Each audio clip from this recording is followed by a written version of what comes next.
तामिनी घाट त्याच्या निसर्गरम्य सौंदर्यासाठी ओळखला जातो, तरी तेथील तीव्र वळणे, अरुंद रस्त्यांमुळे अपघात प्रवण क्षेत्र मानला जातो। तेथे वारंवार अपघात घडतात, ज्यात अनेकदा जीवितहानी होते। आजची बातमी ही रायगड जिल्ह्यातील तामिनी घाटातून येत आहे, जिथे एका भीषण अपघातात 6 तरुणांचा दुर्दैवी मृत्यू झाला। पुण्याहून कोकणाकडे निघालेल्या एका महिंद्रा थार गाडीला हा अपघात झाला आहे। हे प्रकरण आपण सविस्तर जाणून घेणार आहोत आजच्या ह्या व्हिडिओमध्ये। नमस्कार, आपण पाहता सावली कट्टा। पुण्याहून कोकणाकडे पिकनिकसाठी निघालेल्या 6 तरुणांचा तामिनी घाटात झालेल्या भीषण अपघातात मृत्यू झाला। त्यांची नवीन महिंद्रा थार सुमारे 500 फूट खोल दरीमध्ये कोसळली। ही घटना मंगळवारी मध्यरात्रीच्या सुमारास घडली असावी, मात्र मुलांचे फोन बंद असल्याने 2 दिवसांपर्यंत त्यांचा ठाव ठिकाणा लागला नाही। कुटुंबियांनी उत्तमनगर पोलीस ठाण्यात मुले बेपत्ता असल्याची तक्रार नोंदवल्यानंतर पोलिसांचे शोधकार्य सुरू झाले। शोधकार्यादरम्यान पोलिसांना तामिनी घाटातील एका वळणावर रस्त्याच्या कडेला असलेल्या संरक्षण कठडा तुटलेला आढळला। दरी खूप खोल आणि घनदाट झाडे असलेली असल्याने पोलीस आणि बचाव पथकांनी गाडीचा शोध घेण्यासाठी ड्रोन कॅमेऱ्यांचा वापर केला। अखेर गुरुवारी सकाळी गाडी आणि 6 तरुणांचे मृतदेह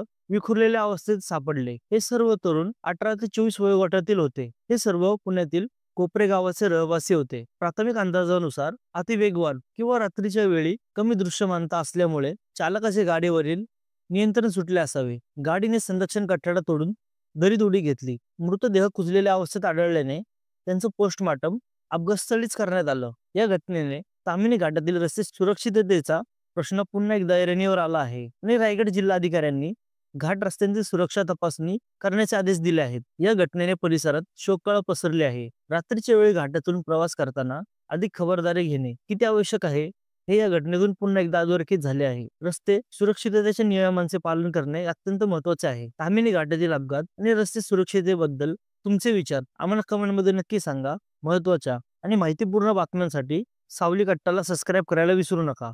धन्यवाद।